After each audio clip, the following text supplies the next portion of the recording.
होती है, घी डाल के सोएंगे तो रात को नींद कभी नहीं खुलेगी, 6, साढ़े 6, 7 घंटे के बाद ही खुले। और बच्चों को तो जरूर करें, इससे और एक फायदा होगा, स्मरण शक्ति बढ़ेगी। ठीक है, तो अब एक ही कागज पर ये 3 प्रश्न थे, तीनों उत्तर दे दिए। अब आगे जिस कागज में ये प्रश्न आएंगे उत्तर नहीं दूंगा। अभी है हाई ब्लड प्रेशर, रक्त का ऊंचा दबाव, अस्थमा, पेट की कब्जी, और इसमें भी फिर आ गया है त्वचा का कालापन, वो मैं उत्तर दे चुका हूं। अब मैं आ जाता हूं, ब्लड प्रेशर हाई है। वैसे तो ब्लड प्रेशर हाई और लो होना ये काल्पनिक चीज है, कभी बाद में चर्चा करूंगा, लेकिन अगर आपके मन में बैठ गई है तो इतना ही जान लीजिए कि आपको जब लग रहा है और डॉक्टर कोई कह रहा है कि आपका बीपी हाई है, तो समझ लीजिए, इसको बागवती जी दूसरे सूत्र में कहते हैं कि रक्त की अम्लता बढ़ी हुई है, एसिडिटी बढ़ी हुई है। अब रक्त में अम्लता है तो अम्लता को खत्म करने के लिए क्षारीय चीज खाएं, क्षार चीज खाएं, क्षार। अब क्षार वाली चीजें क्या है? सबसे अच्छी क्षार की चीज है मेथी, सब्जी के रूप में भी और दाने के रूप में मेथी। दूसरी क्षार वाली चीज है, आप में से जैन है तो वो नहीं खाएंगे, लेकिन जो जैन नहीं है उनको बता देता हूं, गाजर। तीसरी क्षार वाली चीज है कोई भी ऐसा फल जिसमें रस नहीं है, कोई भी ऐसा फल जिसमें रस नहीं है। सेब ये क्षारीय है, केला ये क्षारीय है, अमरूद ये क्षारीय है। कोई भी ऐसे फल याद रहेगा आपको जिसमें रस नहीं है, ये सब क्षारीय है। सब्जियों में पालक क्षारीय है, बैंगन क्षारीय है। आलू के बारे में कहते हैं ना अम्लीय ना क्षारीय, वो बीच का है। तो जो सब्जियां आपको क्षारीय हैं और जो मसाले माने औषधियां क्षारीय, इनका उपयोग करें तो अम्लता अपने आप कम होगी, तो ब्लड प्रेशर कम होगा, तो ट्राइग्लिसराइड कम होगा, मोटापा भी कम होगा, सब कुछ कम होगा आपका। तो हमेशा याद रखें। तो मेथी दाने का उपयोग मैंने बता दिया है, पानी में डाल के रात को छोड़ दें, सुबह उठकर दाना चबा के खाएं, पीछे से पानी पिए। गाजर का उपयोग बता दिया, कद्दूकस में घिसें, गाजर ले लें, वो कद्दूकस की गाजर को खा लें। और क्षारीय चीज मेथी की सब्जी रोज खाएं, पालक की सब्जी रोज खाएं। हरे पत्ते की कोई भी सब्जी क्षारीय होती है, हरे पत्ते की कोई भी सब्जी क्षारीय होगी, और फल जिसमें रस नहीं है वो सब क्षारीय होंगे। बस याद इतना ही रखें। तो आप अगर उपयोग करेंगे तो हाई ब्लड प्रेशर तो जाएगा ही, उसके साथ ब्लड कोलेस्ट्रॉल कम रहेगा, ट्राइग्लिसराइड कम रहेगा, मोटापा कम होगा, पेट आपका कम होगा, और उसके अंत में हार्ट अटैक आएगा नहीं। ब्लॉकेज भी है तो निकल जाए। और एक क्षारीय चीज मैं भूल गया बताना, लौकी, दूधी। सब्जियों में सबसे ज्यादा क्षारीय कोई चीज है तो दूधी, माने लौकी ज्यादा खाएं, दूधी ज्यादा खाएं, और उसका रस भी पिए, कच्ची दूधी का तो और अच्छा है। जितने भी हाई बीपी के मरीज हैं उनके। अस्थमा, अस्थमा भी जो एक बीमारी है ना, वो वायु के प्रकोप की बीमारी है। तो अस्थमा ज्यादा है तो इसके लिए जो मैं बहुत बार बोल चुका हूं, फिर बोल रहा हूं, दालचीनी ये क्षारीय है, दालचीनी का उपयोग करें शहद के साथ। शहद क्षारीय है तो दालचीनी, शहद। शहद नहीं ले सकते तो गुड़। ये जो नारियल होता है ना, नारियल, मैंने आपको थोड़ी देर पहले एक बात कही है और मुझे याद आ गई, तो मैंने आपसे कहा जो भी फल में रस नहीं है वो क्षारीय है, और जो भी फल में रस है वो अम्लीय है। लेकिन ये नारियल अद्भुत फल है जो क्षारीय है रस होते हुए भी, तो ये क्षारीय है। अब ये क्यों है, ये बाद का विषय। तो आप अगर अस्थमा से शिकार हैं, दमा के शिकार हैं, तो नियमित रूप से नारियल खाइए, हरा नारियल खाइए, कच्चा नारियल जिसको कहा जाता है, चबा चबा के खाइए। कितना खाएं जी?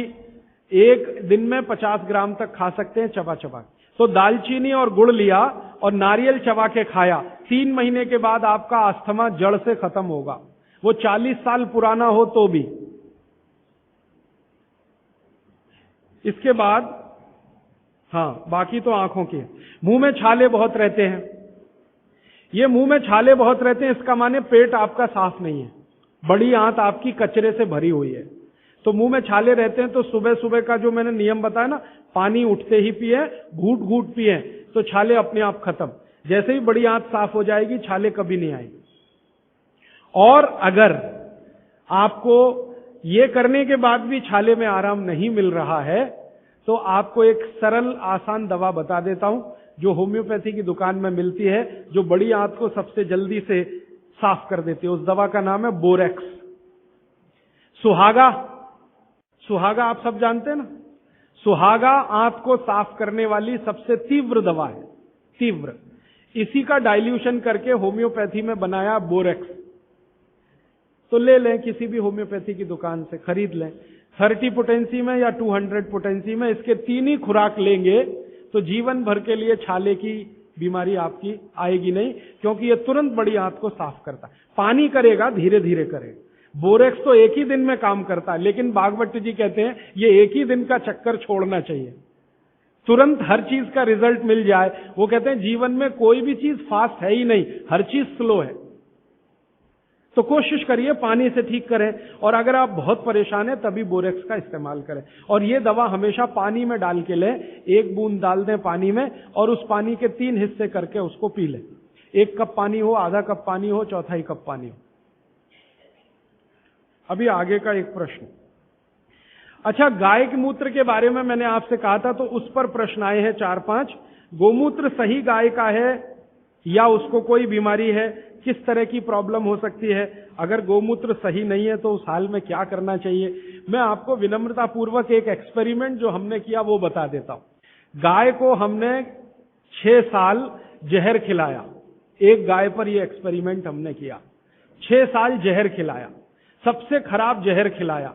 उसका नाम है संखिया, अंग्रेजी में कहते हैं आर्सेनिक। तो हमने गाय को दिया, चारे में मिलाकर दिया, बहुत मामूली मात्रा में, क्योंकि हम जानते हैं ज्यादा देंगे तो गाय मर जाएगी। हमें यह देखना था कि ये थोड़ा थोड़ा जहर देते हैं तो उस पर असर क्या आता है। तो 6 साल जिस गाय पर हमने ये प्रयोग किया, वो गाय अभी भी जीवित है, अभी भी जीवित है और स्वस्थ है, तंदुरुस्त है। हमने हर बार उसको संख्या दिया और हर दिन उसके मूत्र में टेस्ट किया, आया कि नहीं आया। क्योंकि ऐसे कहते हैं ना, खाओ तो सब कुछ आने ही वाला है मूत्र में और ब्लड में। तो 6 साल लगातार उसको संख्या खिलाने के बाद भी उसके मूत्र में 1.0000 में चले जाएं, उतना भी संख्या कभी नहीं आया। अद्भुत है ये। अब मुझे पुरानी बात इसमें जोड़नी है। बहुत लोग कहते हैं ना, गाय के गले में शंकर भगवान का निवास है। वो शायद शंकर जी ने पी लिया। शंकर जी तो मशहूर है ना, खराब से खराब जहर पीने के लिए। तो शायद गले में शंकर जी हैं गाय के, तो वहीं रुका। और सच में हमने ये देखा, इसमें मैं एग्जेजरेशन नहीं कर रहा हूं। आप चाहें तो वो गाय कभी भी आके देख सकते हैं। हमने उसके गले के आसपास महसूस किया 6 साल में एक ब्लू कलर का रिंग बन गया है, ब्लू कलर का। और वहां से ब्लड निकाला, उसको टेस्ट किया तो उसमें पूरा संख्या है, माने आर्सेनिक है। गले के नीचे वो गया ही नहीं, गले में ही रुक गया। शंकर भगवान ने शायद रोक लिया। तो आप बेखटके गाय का मूत्र पी लीजिए। आपके दिल में ऐसा लग रहा है वो कचरा खा रही है, आप चिंता मत करिए, ये कचरा जाएगा नहीं उसके मूत्र तक। भगवान ने उसके शरीर में ऐसी व्यवस्था करके रखी हुई है। लेकिन अच्छा ये होगा आपके दिल और मन की तसल्ली के लिए कि गाय अच्छा चारा खाती हो, साफ सुथरे वातावरण में रहती हो और नियमित घूमने के लिए जाती हो, उसका मूत्र जरूर पिएं। वो सबसे ज्यादा लाभकारी तो है। लेकिन कुछ मजबूरी आ गई, मजबूरी से मतलब मैं समझाना चाहता हूं। आप एक ऐसी जगह रहते हैं जहां गाय कचरा ही खाती है और आपको ऐसी कोई गाय मिल ही नहीं रही है जो शुद्ध चारा खाती हो और बराबर घूमने जाती हो, और आप किसी बीमारी से तड़प रहे हैं, परेशान हैं, और वो बीमारी में आपको गोमूत्र चाहिए ही, तो बिना संकोच के ले लें। उसका हानि तो नहीं करेगा, कुछ फायदा ही कर जाए। गोमूत्र के बारे में अब तक की जो रिसर्चेज हैं वो ये हैं कि इसके साइड इफेक्ट है नहीं। शरीर पता क्या करता है, आपने मूत्र ज्यादा भी पी लिया तो ये शरीर 20 मिनट के बाद उसको पेशाब के साथ अपने आप ही निकाल देता है, रहने ही नहीं देता उसको। तो थोड़ा ज्यादा पी लिया या खराब पी लिया, वो निकल ही जाएगा, जो काम का है उतना ही रह जाएगा। अब गाय का ऐसा बना भगवान ने बनाया है, इसलिए भागवत जी कहते हैं कि ये विशेष तरह का एक जानवर या प्राणी है जो भगवान ने बहुत सोच समझ के बनाया। तो गाय के बारे में इतना। अच्छा, अर्थराइटिस के लिए किसी ने पूछा है, अर्थराइटिस के अब जितने भी प्रश्न आएंगे उनका एक ही साथ ही उत्तर है कि अर्थराइटिस की समस्या अगर बहुत गंभीर है और डॉक्टर आपको कोई ये कह रहा है कि जी ऑपरेशन करा लो, तो हाथ जोड़कर कहता हूं ऑपरेशन तो कभी मत कराना, क्योंकि आप जिस स्थिति में हैं उससे भी ज्यादा खराब हो जाएगी। इस हिंदुस्तान के भूतपूर्व प्रधानमंत्री श्री अटल बिहारी वाजपेयी ने दुनिया के सबसे बड़े डॉक्टर से ऑपरेशन कराया था, नहीं कराया? स्पेशल चार्टर्ड प्लेन भेजकर अमेरिका से उस डॉक्टर को बुलाया, डॉक्टर राणावत, और उसने दुनिया के सबसे अच्छे घुटने कप्स लाकर अटल जी को फिट किए हैं। अटल जी को देख लीजिए आप, पहले तो थोड़ा चल लेते थे, अब तो चलना ही बंद हो गया, सिर्फ व्हील चेयर पे ही रहते हैं, और वो खुद कहते हैं कि मैं पहले से ज्यादा तकलीफ में हूं।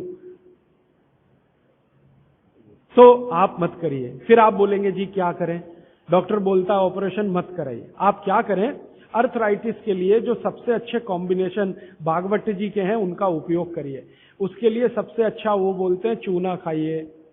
चूना क्षारीय है, अम्लता को कम करता है, ज्यादा अम्लता बढ़े तो अर्थराइटिस होता है, तो चूना खाइए। खाने का तरीका मैंने बता दिया, दही में, छाछ में, पानी में, जूस में, और एक दिन में अर्थराइटिस के पेशेंट 2 ग्राम खा सकते हैं, स्वस्थ आदमी तो 1 ही ग्राम खाए। चूना खाइए। मेथी दाना लीजिए, क्षारीय है। और सबसे क्षारीय चीज जो है वो है हार सिंगार का पेड़। हार सिंगार देखा है? परिजात हार सिंगार, छोटा सफेद रंग का एक फूल आता है और केसरिया डंडी होती है। सफेद फूल और केसरिया डंडी, बहुत तेज खुशबू है, रात को ही खिलता है। रात रानी भी कुछ लोग कहते हैं, हार सिंगार कहते हैं। ये पेड़ के जो पत्ते हैं वो ब्रह्मांड में सबसे ज्यादा क्षारीय माने जाते हैं, जो भी औषधियां। तो इसके पत्ते कहीं भी मिल जाएं, 4-5 पत्ते पीसिए, पीस कर पानी में डालिए, खूब उबालिए। पानी इतना उबालिए कि थोड़ा कम हो जाए, आधा रह जाए, फिर ठंडा कर लीजिए।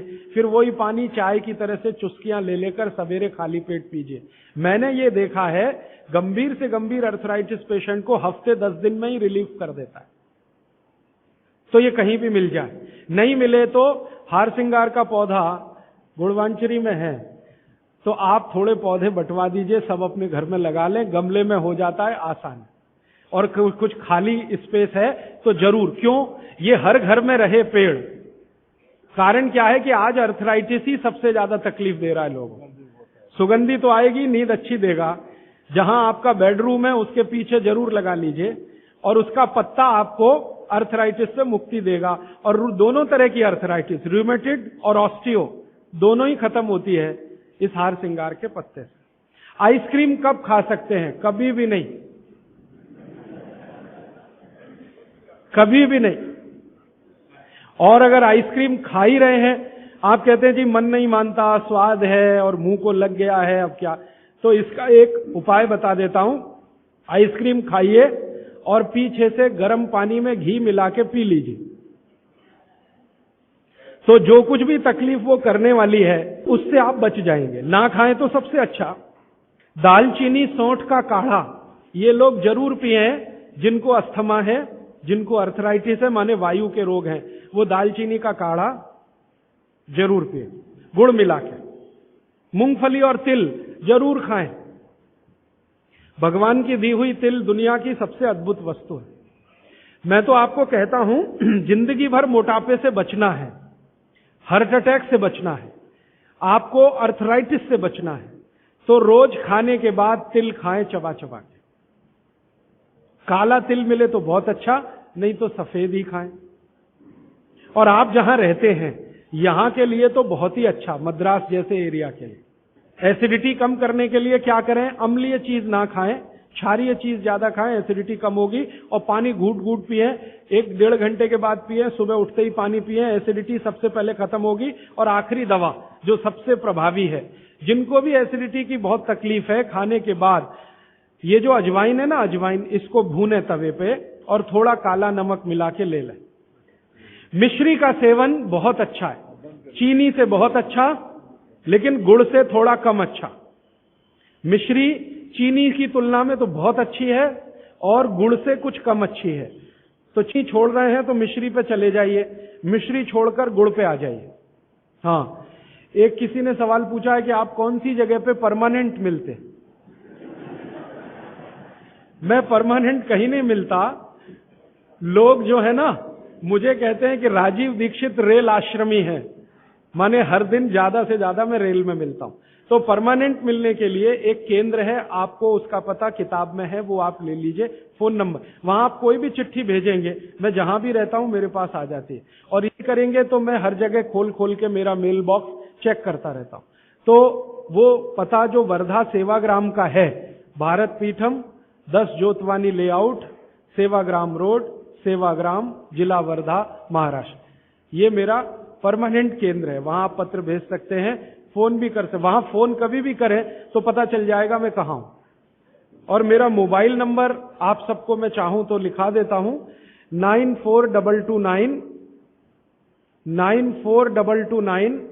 03599 9422 03599।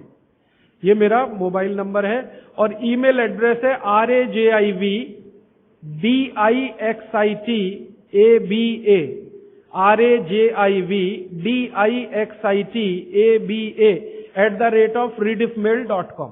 और निरंजन भाई, प्रदीप भाई, ये कभी भी आप इनको संपर्क करेंगे तो ये कहीं भी खोज के बताएंगे कि मैं कहां हूं। अभी मेरे पास एक प्रश्न है, वो इस समय के विषय से तो नहीं जुड़ा, लेकिन मैं जोड़ के जरूर उत्तर दे देता हूं। आजकल हमारे घरों में पेप्सी कोक से भी ज्यादा नूडल्स खाया जा रहा है।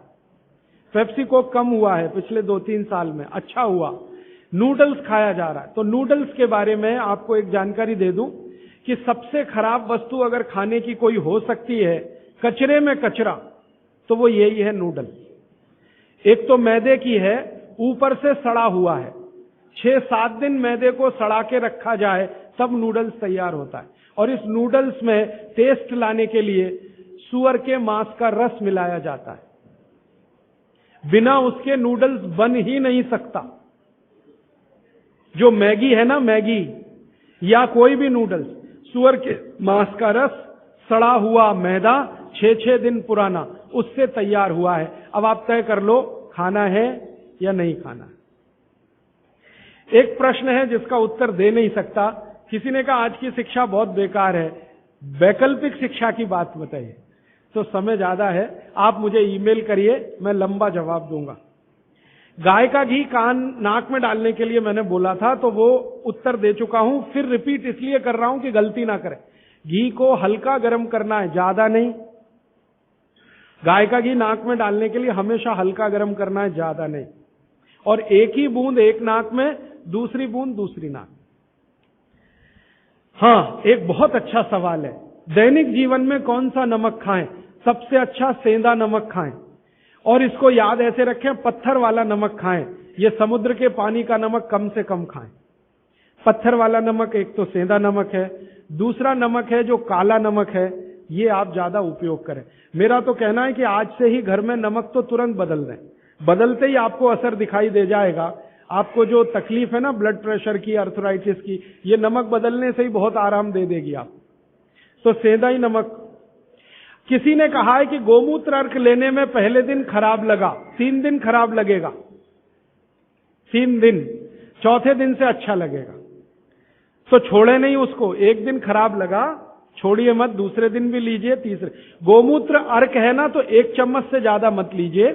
और गोमूत्र प्योर है तो आधा कप लीजिए। किसी को प्रश्न है कि दिन भर नींद आती रहती है, क्या करें? वैसे तो नींद आए तो अच्छा है, लेकिन दिन भर नींद आए तो अच्छा नहीं है, तो क्या करें? इसका मतलब यह है कि आपके शरीर में एक क्षार बहुत कम है, और ये वही क्षार है जो आपको सबसे ज्यादा मिलता है चूने से। जिनको दिन भर नींद आती है वो चूना खाएं, मट्ठे में मिला के, छाछ में मिला के। नारियल का तेल बालों में जरूर लगाएं। किसी ने पूछा है, लगाएं? जरूर लगाएं। नारियल का तेल आप खा भी सकते हैं, क्योंकि आप चेन्नई में रहते हैं।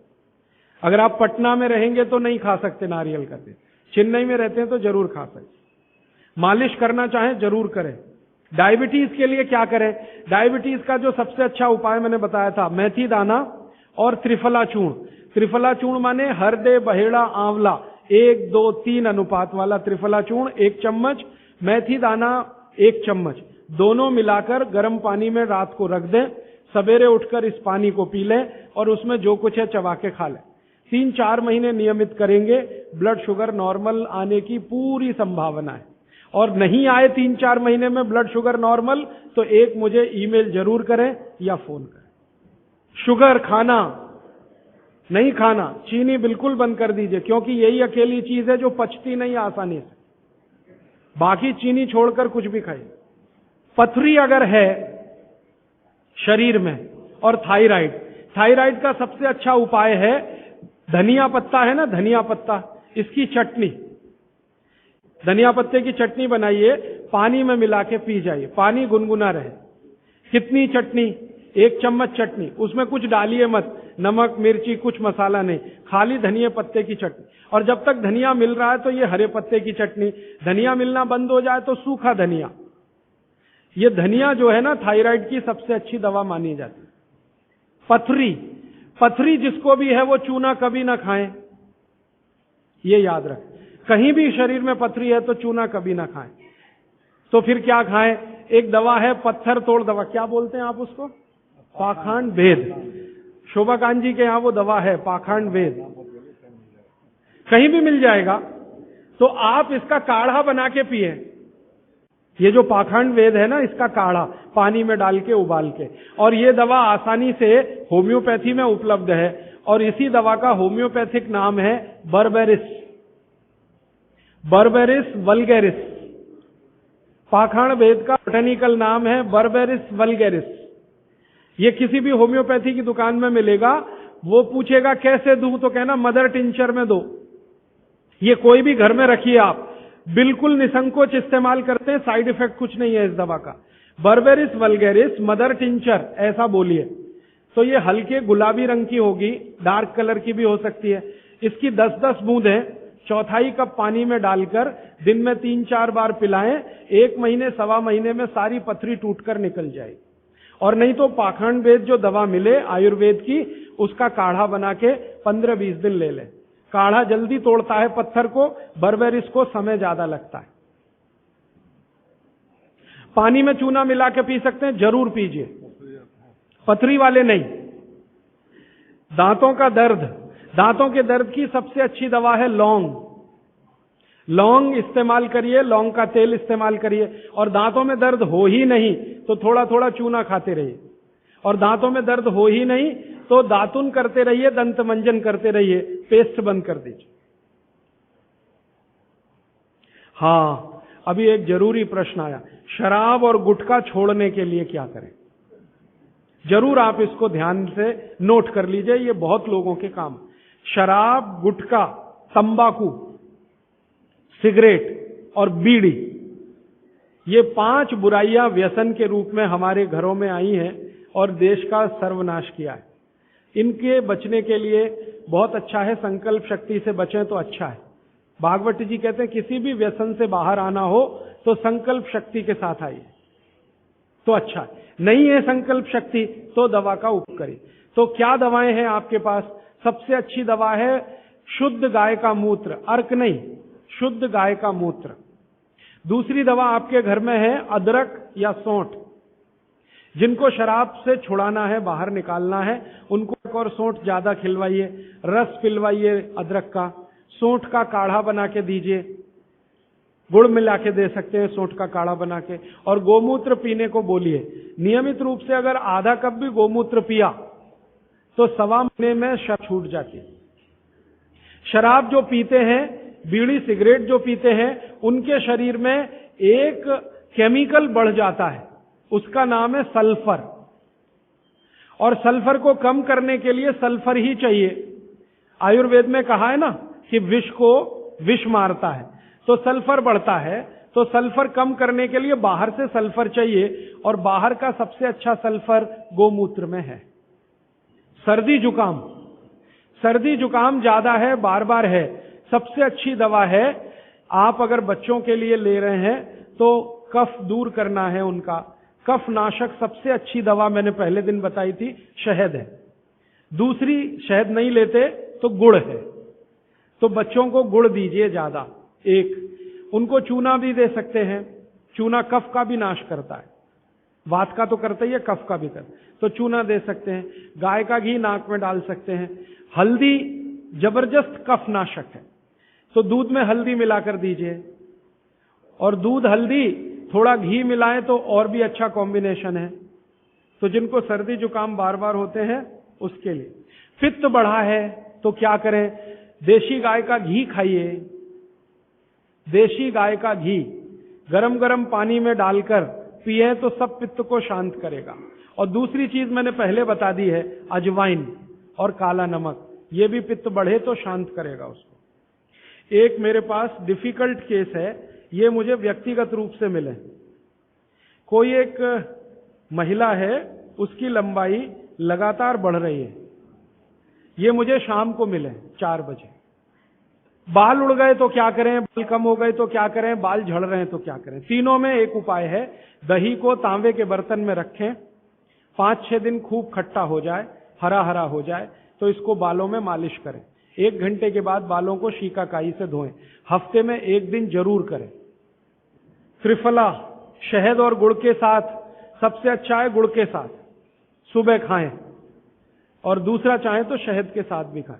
त्रिफला को औषधीय के रूप में लेना है, औषधि ऐसी जो धातुवर्धक है, तो सुबह ही खाएं। और त्रिफला को रेचक के रूप में लेना है, माने पेट साफ करे, तो रात को ही खाएं सोने के पहले। बहुत ज्यादा छींकें आती हैं, नाक से पानी गिरता है, थोड़े दिन चूना खिलाएं और गाय का घी नाक में डालें। 15-20 दिन में छींकें भी बंद होंगी, पानी गिरना भी बंद। केवड़ा डालकर जल पी सकते हैं क्या गर्मियों में? केवड़ा एक होता है ना, आयुर्वेदिक औषधि है। केवड़ा डाला हुआ जल सिर्फ गर्मियों में, मार्च, अप्रैल, मई, जून, बारिश जैसे ही शुरू हो केवड़ा वाला जल बंद कर दीजिए। केवड़ा और एक होता है खस, ये दोनों मिलाया हुआ जल गर्मियों में। अर्जुन की छाल लेने का समय सवेरे का, काढ़ा बनाकर दूध में नहीं तो पानी में, शक्कर नहीं मिलाएं उसमें, गुड़ मिलाएं, अर्जुन की छाल। टॉन्सिलाइटिस की रेमेडी, टॉन्सिल्स की सबसे अच्छी रेमेडी हल्दी, हल्दी का दूध बच्चों को रात को पिलाएं, टॉन्सिल नहीं होगा। पिपरमेंट के बारे में किसी ने पूछा है, आप शाम को 4 बजे मिले, मैं थोड़ा विस्तार से बता दूं। यूरिक एसिड अगर शरीर में जमा है तो मैंने आपसे बार बार कहा है, क्षारीय चीजें ज्यादा खाएं, एसिड निकल जाए। सबसे अच्छी क्षारीय चीज गोमूत्र पी लें, यूरिक एसिड एकदम साफ कर देता है गोमूत्र, लेकिन प्योर गोमूत्र। उड़द की दाल दालों का राजा है, बिल्कुल सही है, लेकिन दही के साथ नहीं। खाली उड़द की दाल खाइए, दालों का राजा है, बिल्कुल सही बात है, दही के साथ नहीं, दही के साथ ये जहर है। सुबह दूध पी सकते हैं, मैंने मना किया है, सुबह जूस पीना है, दोपहर को छाछ और रात को दूध, लेकिन पीना ही है अगर तो आंवले के साथ पिए, ना पिए तो अच्छा, सुबह का दूध ही पीना है तो आंवले के साथ। मोटापा कम करने के लिए उपाय बता दीजिए, आप लिख लीजिए इसको, नहीं तो याद कर लीजिए।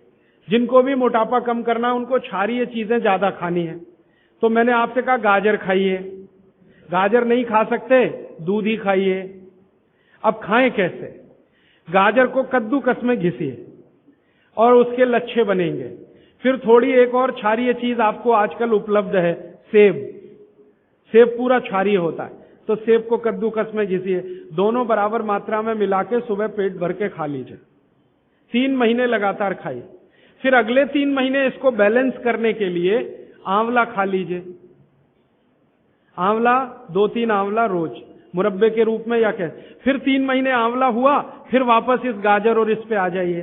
तो साल भर अगर आप करेंगे तो बहुत आराम से 1/3 वजन तो आपका घट ही जाएगा, हो सकता है किसी का आधा भी हो जाए।